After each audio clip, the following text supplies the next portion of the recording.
Dios habla a nosotros a través de su palabra, y el mensaje que Dios siempre tiene para nosotros es el mensaje de la persona de Jesucristo.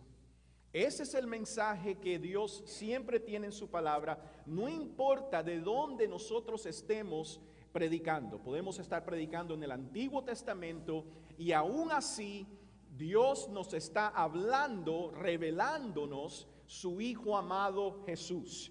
Eso es lo que es las Escrituras. El punto de las Escrituras es presentarnos y revelarnos a Cristo. Es más, Jesús nos dio este testimonio. Jesús nos dice en Juan capítulo 5, versículo 39, Él dice: escudriñad las Escrituras, porque a vosotros os parece que en ellas tenéis la vida eterna, y ellas son las que dan testimonio de mí. Y después les dice: y no queréis venir a mí para que tengáis vida. En otras palabras, Jesús está diciendo: sus estudios bíblicos son una gran pérdida de tiempo, porque han ignorado por completo lo que se trata la Biblia. La Biblia no se trata de cumplir todas estas normas. La Biblia no se trata de guerras espirituales, ni de todas tus metas devocionales, ni tampoco de todas las promesas egocéntricas que Dios supuestamente está destinado a cumplir para ti. La Biblia se trata de Jesús. Se trata de Jesús. La Biblia nos revela al Hijo amado de Dios, Jesús. Cualquiera otra forma de usar las Escrituras no es la intención de Dios, sino la nuestra. Y el resultado, como Jesús nos dice aquí, es que no vamos a tener vida eterna, porque la vida eterna viene a través de Jesús, y la Biblia nos revela a Jesús. Amén. Entonces, durante las últimas 4 semanas hemos estado en una serie nueva que hemos llamado Retratos, y en esta serie estamos caminando por el Antiguo Testamento y estamos viendo los retratos de Jesús. Estamos viendo cómo el Señor revela a su Hijo amado a través de aún el Antiguo Testamento, donde el nombre de Jesús todavía no se había revelado, ¿verdad? Pero sí vemos cómo Él revela estas fotos, estos retratos de Jesús. Vimos en Génesis capítulo 3 cómo Él revela la simiente de la mujer que iba a aplastar la cabeza de la serpiente, y esa simiente es Cristo. Él es la simiente, y ahí vimos la belleza de cómo Él va a aplastar, o aplastó, ¿verdad?, en el Calvario a nuestros enemigos. Vimos también en Génesis capítulo 22, vimos cómo Abraham es llevado a sacrificar a su hijo Isaac, y ahí vemos una foto linda, ¿verdad? Un retrato bello de lo que Dios el Padre hizo a través del Hijo, y lo entregó como sacrificio, ¿verdad? Y ahí vimos el retrato de Cristo. Y vimos también en Éxodo capítulo 3, vimos el retrato de Cristo en la zarza ardiendo, ¿verdad? Donde vemos cómo Él le habla a Moisés, el ángel del Señor, pero después le dice: cuando ellos te pregunten quién te mandó, diles que yo soy, el yo soy, el gran yo soy te mandó. Y vimos ahí la revelación de Cristo en esa zarza ardiendo, ¿verdad? Entonces, en esta mañana vamos a seguir viendo a Cristo, y lo vamos a ver a través de Éxodo capítulo 12. Éxodo capítulo 12, si pueden tomar sus Biblias y ir ahí conmigo, ¿verdad? Y aquí lo vamos a ver a través de la sangre del Cordero de Pascua, que protegió a los israelitas del juicio de Dios. De la misma manera, la sangre de Cristo nos protege a nosotros del juicio de Dios. Así que vamos a leerlo. No vamos a leer el capítulo completo por tiempo, pero vamos a leer del versículo 1 al versículo 13. Y así dice la palabra del Señor. Dice: habló Jehová a Moisés y a Aarón en la tierra de Egipto, diciendo: este mes os será principio de los meses para vosotros. Será este el primero en los meses del año. Hablar a toda la congregación de Israel, diciendo: en el en el 10 de este mes, tómese cada uno un cordero según las familias de los padres, un cordero por familia. Mas si la familia fuera tan pequeña que no baste para comer el cordero, entonces él y su vecino inmediato a su casa tomarán un según el número de las personas, conforme al comer de cada hombre. Haráis la cuenta sobre el cordero. El animal será sin defecto, macho de 1 año. Lo tomaráis de las ovejas o de las cabras y lo guardaráis hasta el día 14 de este mes. Y lo inmolará toda la congregación del pueblo de Israel entre las 2 tardes. Y tomarán de la sangre y le pondrán en los 2 postes y en el dintel de las casas en que lo han de comer. Y aquella noche comerán la carne asada al fuego y panes sin levadura, con hierbas amargas lo comerán. Ninguna cosa comeréis de él cruda, ni cocido en agua, sino asada al fuego, su cabeza con sus pies y sus extrañas. Ninguna cosa dejaréis de él hasta la mañana, y lo que quedara hasta la mañana lo quemaréis en el fuego, y lo comeréis así. Ceñidos vuestros lomos, vuestros calzado en vuestros pies y vuestro bordón en vuestra mano, y lo comeréis apresuradamente. Es la Pascua de Jehová. Pues yo pasaré aquella noche por la tierra de Egipto y heriré a todo primogénito en la tierra de Egipto, así de los hombres como de las bestias, y ejecutaré mis juicios en todos los dioses de Egipto. Yo Jehová. Y la sangre os será por señal en las casas donde vosotros estéis, y veré la sangre y pasaré de vosotros, y no habrá en vosotros plaga de mortandad cuando hiera la tierra de Egipto. Amén, amén. Gracias, Señor. Ahora, no mucha gente sabe esto de mí, pero a mí me encanta el deporte de la pelea.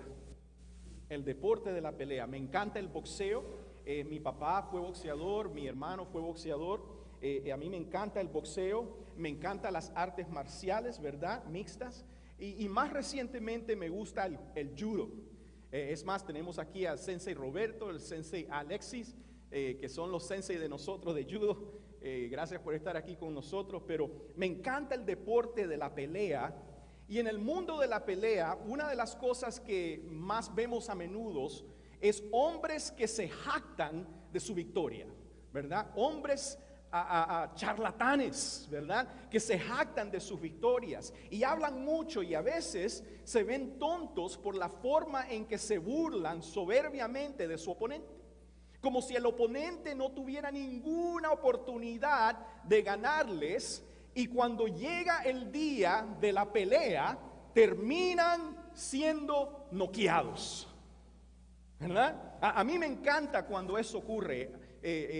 Hace mucho tiempo yo aprendí de que en el deporte de la pelea uno debe ser muy humilde, porque cualquier día te toca, cualquier día puedes perder. Y yo aprendí eso muy joven. A mí me gusta ver esos hombres alardosos y bien soberbios, y comienzan a hablar de que te voy a hacer esto y voy a hacer lo otro. Inmediatamente comienza la pelea y terminan en la lona, perdiendo, ¿verdad? Es un poco absurdo que ellos sean de esta manera. Y yo creo que muchas veces nosotros vemos la vida cristiana de la misma manera. Nosotros pensamos que nosotros no podemos jactarnos, no podemos celebrar la victoria de Jesús cuando todo el tiempo nos parece que seguimos siendo noqueados en nuestro caminar diario, ¿verdad? Mas sin embargo, la Biblia en muchos lugares nos llama a jactarnos en el Señor. Y como nos dice en nuestro texto esta mañana, nos llama a recordar, a celebrar su victoria.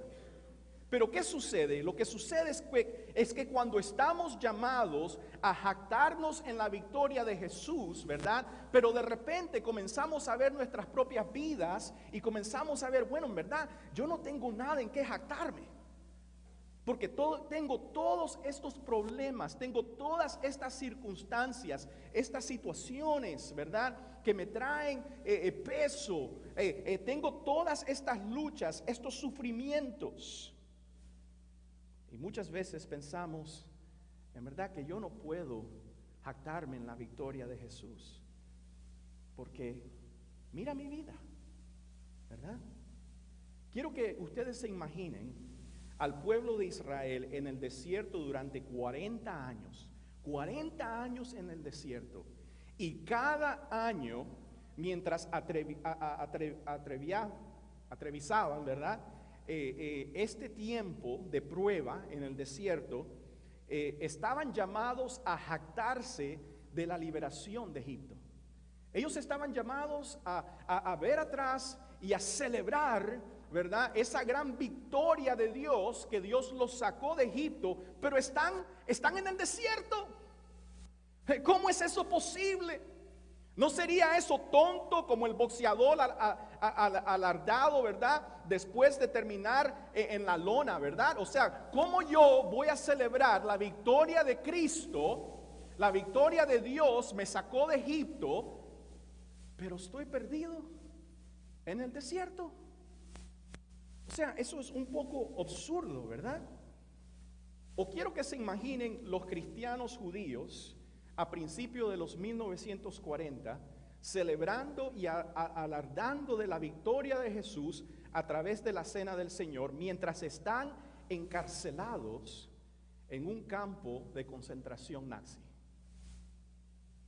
¿No sería eso una contradicción? ¿Verdad? ¿O qué tal un esclavo afroamericano en el siglo XVIII? ¿Verdad?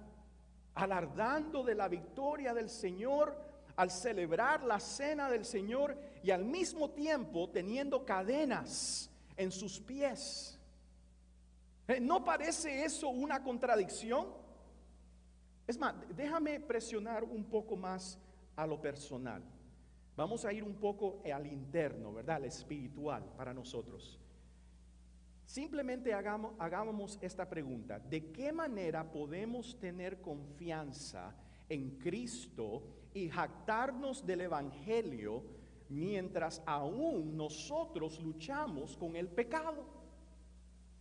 ¿Es una contradicción jactarse de la victoria de Cristo y aún todavía ser afectado de muchas maneras con el sufrimiento y con nuestras propias luchas con nuestro pecado? Todavía me recuerdo hace unos años escuchar a un pastor en esta ciudad en la radio. Ese pastor se va a quedar sin nombrar, no lo voy a nombrar, ¿ok? Pero al escuchar a este pastor me sentí bien decepcionado, porque este pastor en la radio decía: ¿cómo es posible de que las personas alrededor de ti van a creer en un Dios victorioso, en un Dios grande, en un Dios magnífico, ¿verdad?, si tú estás manejando un cacharpo? ¿Cómo es posible que tu Dios sea un Dios victorioso si tú vives en una área bien pobre?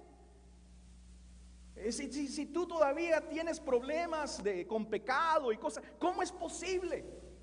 Decía este pastor por la radio. Yo estaba que me salían los humos, ¿verdad?, de las orejas. ¿Qué clase de Dios grande y victorioso tienes? Mis hermanos, esta mañana a través de nuestro texto quiero que veamos a nuestro Dios. Y quiero que veamos que aunque nosotros todavía estamos sintiendo el aguijón del pecado y la muerte en nuestras vidas, todavía nosotros podemos presumir de su gran victoria para nosotros. Podemos presumir de su gran victoria y no terminar como el luchador tonto haciendo el ridículo. No es una contradicción que suframos y luchemos y que pasemos por muchas dificultades y aún así tenemos mucho de qué jactarnos. De hecho, nuestras luchas diarias y nuestros sufrimientos estacionales no son más que la evidencia de la gran victoria de Dios para nosotros. Nos jactamos porque Dios es el victorioso, no porque nosotros seamos los victoriosos, ¿verdad? Así que esta es nuestra pregunta directiva en esta mañana. Esta es: ¿qué logró Jesús para nosotros que nos lleva a jactarnos de su victoria incluso en medio de grandes sufrimientos y luchas? ¿Qué logró Jesús para nosotros que nos lleva a jactarnos de su victoria incluso en medio de grandes sufrimientos y luchas? Número uno, ¿qué logró esa victoria? Nos recreó, nos hizo nuevo.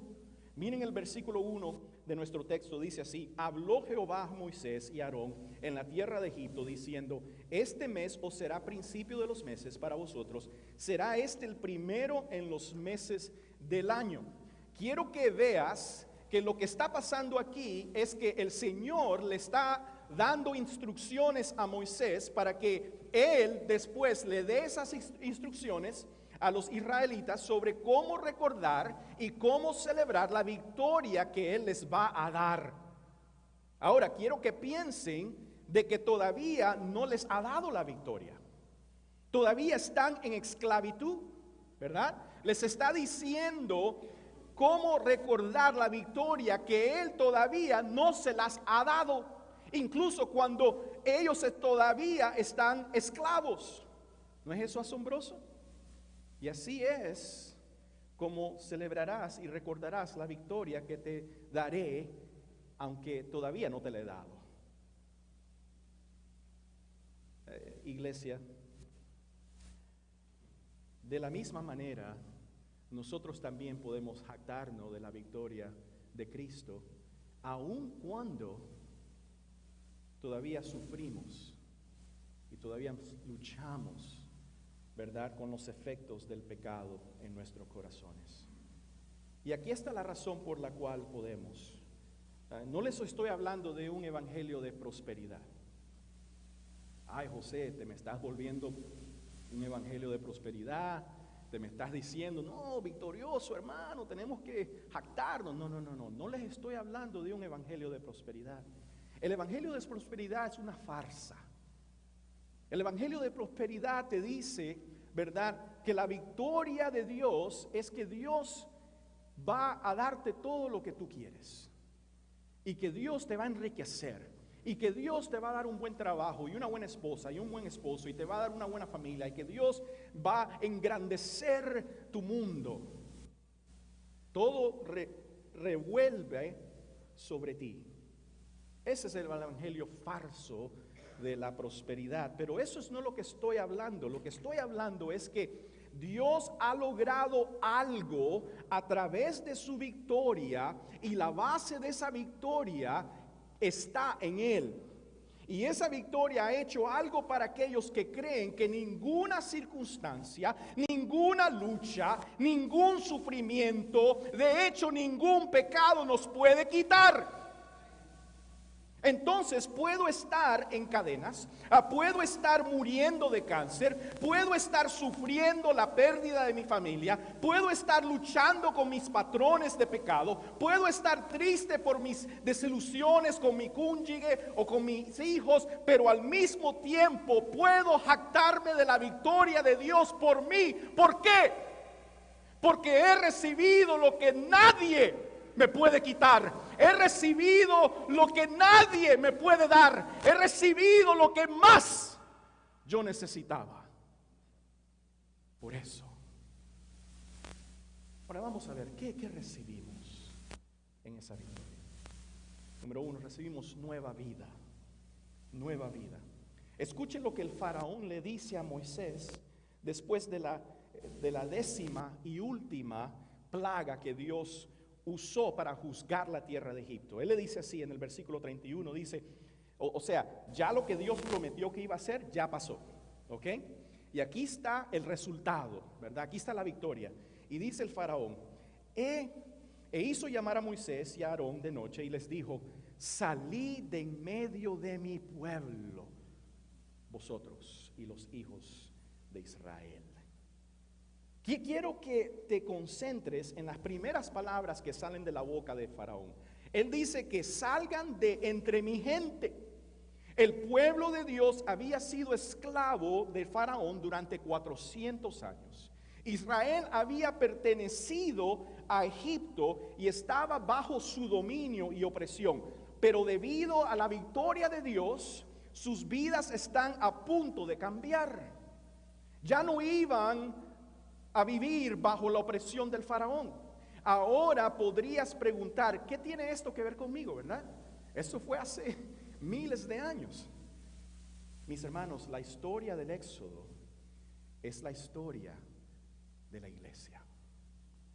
Nosotros somos el pueblo de Dios por fe, y Egipto es el mundo al que todos pertenecíamos. Y el Faraón no es otro más que Satanás, que gobierna y oprime a este mundo y a los que pertenecen a él. Sin embargo, a través de la victoria de Dios se nos ha dado una nueva vida.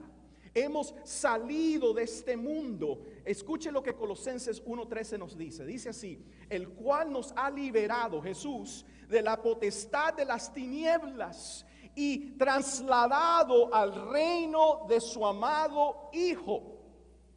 Y primera de Pedro 1:23 nos dice así: siendo renacidos no de simiente corruptible, sino de incorruptible, por la palabra de Dios, que vive y pertenece para siempre. Esta es nuestra realidad. Pase lo que pase, circunstancia tras circunstancia, lucha contra lucha, sufrimiento sobre sufrimiento, nuestra realidad es que nosotros hemos nacido de nuevo y se nos ha dado una nueva vida. No solo tenemos una nueva vida en Cristo, ¿verdad? También tenemos una nueva identidad. Note lo que el faraón le dice a Moisés. Él le dice: salid en medio de mi pueblo, vosotros y los hijos de Israel. Ahora, no solo estamos recibiendo una nueva vida en su victoria, sino que también estamos recibiendo una nueva identidad. Hasta este punto, el faraón nunca se había referido a la gente como el pueblo de Dios. Nunca. Él nunca se había referido a ellos como israelitas o los hijos de Israel. Cada vez que Moisés venía a pedirle al faraón que dejara a su pueblo salir, ¿verdad? El faraón siempre se refería a ellos como esclavos, porque eso es lo que eran. Eran esclavos. Y eso, mis hermanos, es lo que nosotros éramos también. Nuestra identidad fue de esclavitud al pecado. Pero la victoria de Dios cambia nuestra identidad. Incluso cuando todavía luchamos con el pecado, ya no es lo que nos define. Escuche eso. Déjeme decírselo otra vez. La victoria de Cristo en la cruz ha logrado para nosotros una nueva identidad en la que ya no estamos definidos por la presencia continua del pecado en nuestras vidas, sino que por el contrario nos definimos por su victoria como hijos y hijas. Romanos 8:15 nos dice esto: pues no habéis recibido el espíritu de esclavitud para estar otra vez en temor, sino que habéis recibido el espíritu de adopción, por el cual clamamos: Abba, Padre. Tenemos una nueva identidad. Sí, sufres. Sí, todavía hay la presencia del pecado en nuestras vidas. Todavía hay personas que pecan contra nosotros. Todavía nosotros pecamos contra otros. Todavía hay sufrimiento en esta tierra. Todavía nosotros estamos experimentando los efectos del pecado y de Satanás y de este mundo aquí en esta vida. Pero eso no nos define. Los que nos define es la victoria de Cristo, y a través de su victoria nosotros somos hijos y hijas de Él. Eso es lo que nos define. Tenemos una nueva identidad. ¿Qué más ha hecho la victoria de Dios para nosotros? Número 2, nos redimió. nos redimió. Mire el versículo 12 y 13 lo que dice. Dice así: pues yo pasaré aquella noche por la tierra de Egipto, dice Dios, ¿verdad? Y heriré a todo primogénito en la tierra de Egipto, así de los hombres como de las bestias, y ejecutaré mis juicios en todos los dioses de Egipto. Yo Jehová, y la sangre os será por señal en las casas donde vosotros estéis, y veré la sangre y pasaré de vosotros. Y no habrá en vosotros plaga de mortandad cuando hierra la tierra de Egipto. ¿Qué es lo que está diciendo el Señor? Él está dando estas instrucciones a Moisés y le está diciendo, ¿verdad?, de que Él va a traer juicio a la tierra de Egipto. Y todo primogénito en la tierra de Egipto va a morir. Bestia, hombre, ¿verdad? Todo hombre, toda bestia, primogénito va a morir en la tierra de Egipto.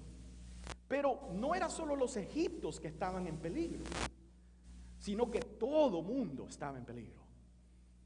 Ya fuera Egipto, ya fuera israelita, ya fuera lo que fuera, blanco, negro, ya fuera gordo, flaco, no importa, ¿verdad? Todos estaban condenados a muerte. Pero Dios dice: si ustedes toman un cordero que por 4 días lo van a examinar, por 4 días ese cordero va a vivir con ustedes, y ese cordero van a ver que sea un cordero ejemplar, sin mancha. Y al 14 día van a matar a ese cordero a las 3 de la tarde, la misma hora en que murió Cristo. Y van a tomar la sangre de ese cordero y la van a poner en los postes de su casa. Y cuando yo vea a traer juicios sobre la tierra, yo voy a ver la sangre, y cuando yo vea la sangre, yo pasaré sobre ustedes y no los juzgaré. Esas son las instrucciones, ¿verdad?, que Él está dando a Moisés, y Dios quiere que sepan que están siendo librados de la esclavitud, ¿verdad?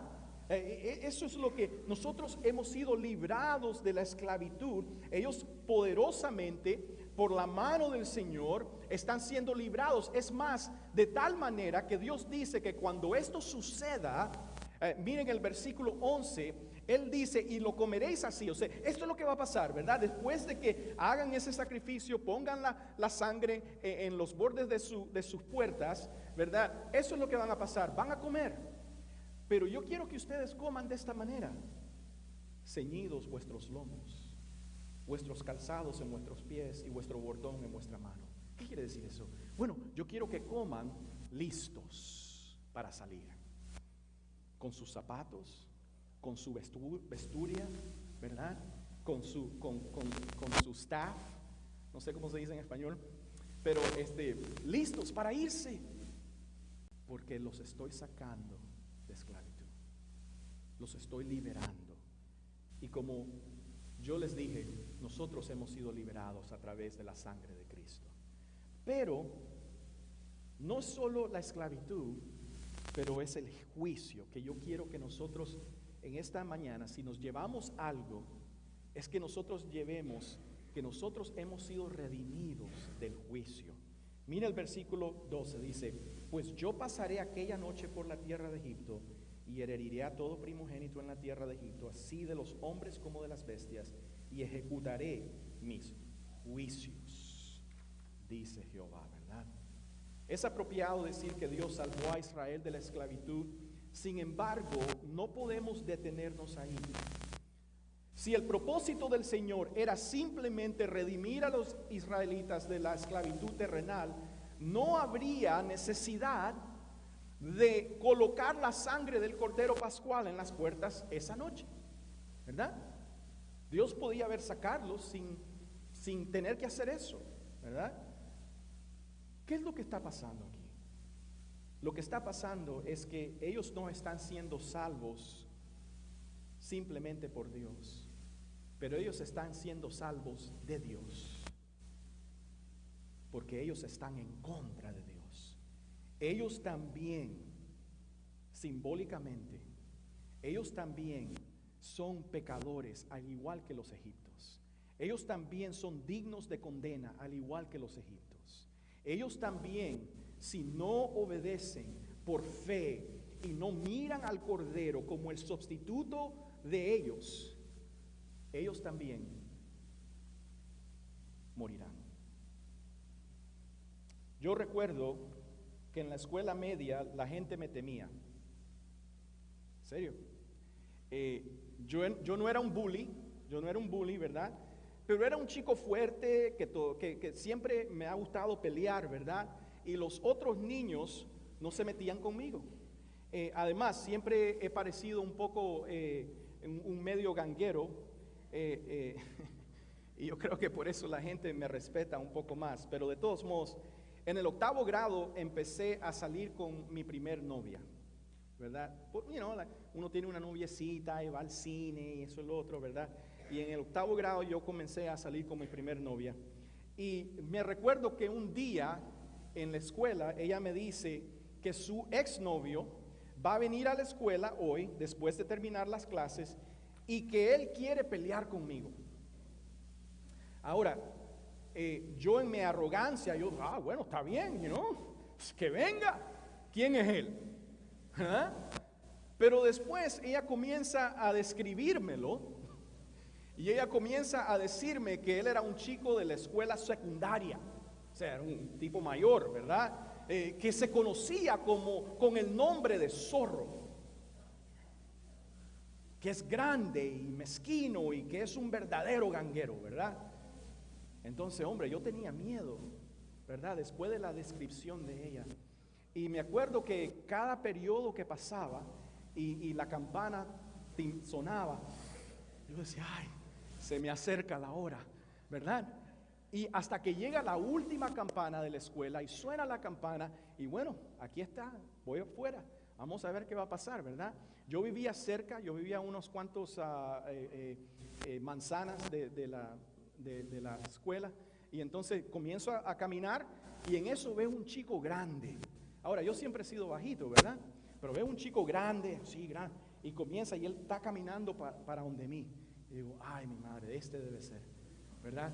Entonces yo sigo caminando y él llega, y cuando llega como a los 3 pies de donde mí, él me dice, ¿tú eres José? Sí, yo soy, yeah, I'm JP. Actually, ellos me llamaban JP, ¿tú eres JP? Sí, yo soy JP. Yo lo veo. Ahora, dentro de mí yo estoy, sí, pero entonces yo lo veo, sí, yo soy JP. Entonces él simplemente me dice, bueno, mira, yo quiero decirte que no hay ningún problema entre nosotros. It's all cool, man. It's all cool, man. Don't worry about it. Oh, okay. All right, man. All right. Entonces yo sigo caminando, ¿verdad? Al doblar la esquina, cuando yo sé que ya el tipo no me ve, yo, yes, yo comienzo a celebrar, ¿verdad? Yo comienzo a correr a la casa celebrando, ¿verdad? Jactándome, ¿verdad? De esta gran victoria. Wow, en verdad que yo pensé que me la iba a ver dura, ¿verdad? Y comienzo a celebrar, ¿verdad? Mis hermanos, el que estaba en contra de nosotros no era un muchacho de la secundaria. El que está en contra de nosotros es el Dios, Rey del universo.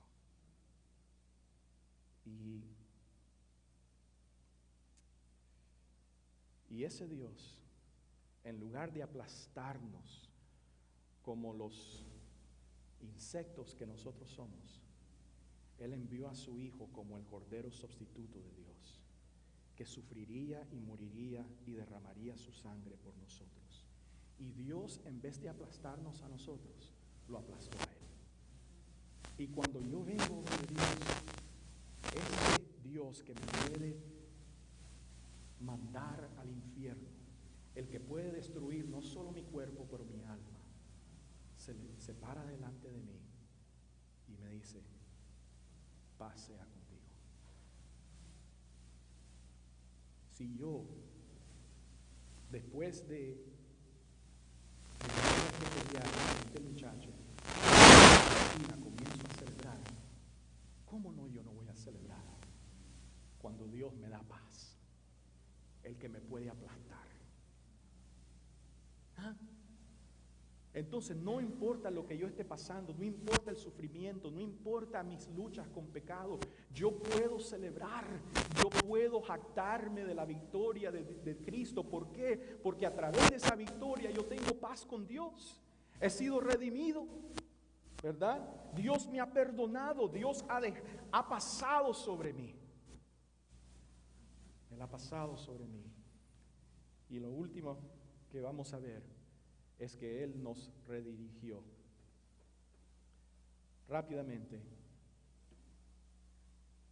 en el versículo 24 vemos cómo Dios instruye al pueblo y les dice: guardaréis esto por estatuto, por vosotros y para vuestros hijos para siempre. O sea, esto será la celebración de ustedes para siempre. ¿Por qué? ¿Por qué? 4 cosas rápidas. Porque en vez de nosotros cubrirnos nosotros mismos, somos cubiertos por la sangre de Cristo. Miren, usted sabe lo cansado que es tratar de cubrirse. Usted sabe. Usted sabe lo cansado que es tratar de nosotros buscar nuestra propia justicia y cubrir nuestros propios pecados. Es imposible. Pero ahora tenemos un Cordero y a través de su sangre somos cubiertos por Él, ¿verdad? También Él nos lleva de la religión a la relación. Dios le da instrucciones de que a este Cordero, de que lo consuman todo completamente. Eso es lo que es ser cristiano, es consumir a Cristo completamente. Nosotros no tenemos una religión en la cual escogemos y detachamos lo que queremos y lo que no queremos, sino que nosotros consumimos al Cordero completo. Él es nuestra esperanza. Nos comemos a Cristo, ¿verdad? También Él nos lleva de las costumbres a la consagración. Él le recuerda al pueblo y le da instrucciones de que van a comer pan sin levadura. Y donde nosotros vemos la palabra levadura en toda la Biblia, está hablando de como una perdición de pecado. Por eso Pablo les dice a los corintios en 1 Corintios 5, ¿verdad? Que remuevan la levadura de entre ellos, porque si no todos se van a perder, ¿verdad? Y entonces Dios busca una consagración, no que nosotros tengamos nuestras costumbres. No, voy a la iglesia y entonces yo tengo esta costumbre de que tal día yo hago esto y tal día. No, Él quiere todo tuyo, todo. Y la última cosa es que Él nos mueve de un amor propio a un amor a Dios. En el versículo 27, Él dice esto, describiendo el Cordero: es la víctima de la Pascua de Jehová, el cual pasó por encima de las casas de los hijos de Israel en Egipto, cuando hirió a los egipcios y libró nuestras casas. Entonces el pueblo se inclinó y adoró. Yo quiero que ustedes se imaginen eso, y lo vamos a hacer ahora a través de la mesa de comunión. Yo quiero que ustedes se imaginen sentados con sus hijos, con sus hermanos y sus hermanas, y tomando carne del Cordero, ¿verdad? Y que sus hijos les pregunten: papá, mamá, ¿qué significa esto? Y que usted le diga: ay, mi hijo, ese Cordero es el cual Dios usó para liberarnos del juicio que Él dio al pueblo de Egipto. Mis hermanos, cuando nosotros venimos a esta mesa juntos, si alguno pregunta: ¿qué es esa mesa? ¿Sabe qué es? Esta mesa es el recordatorio de que este pan es el cuerpo de Cristo que fue quebrantado por nosotros. Y esa copa es la copa de la sangre de Cristo que fue derramada por nosotros. Y eso nos lleva no a una introspección propia, pero nos lleva a una adoración de Dios. Lo adoramos a Él porque ¿cómo es posible que un pecador como yo pueda sentarme a la mesa del Señor? Es posible porque su Hijo fue quebrantado. Es posible porque su Hijo derramó su sangre. Es posible porque a través de la sangre del Cordero yo puedo sentarme a la mesa de Dios. Por eso es posible. Así que eso es lo que vamos a hacer en esta mañana antes de irnos. Vamos a hacer 2 líneas acá y vamos a venir a la mesa del Señor y vamos a tomar de su cuerpo y tomar de su sangre y vamos a recordar de que Cristo es todo para nosotros y que podemos jactarnos en su victoria. Amén.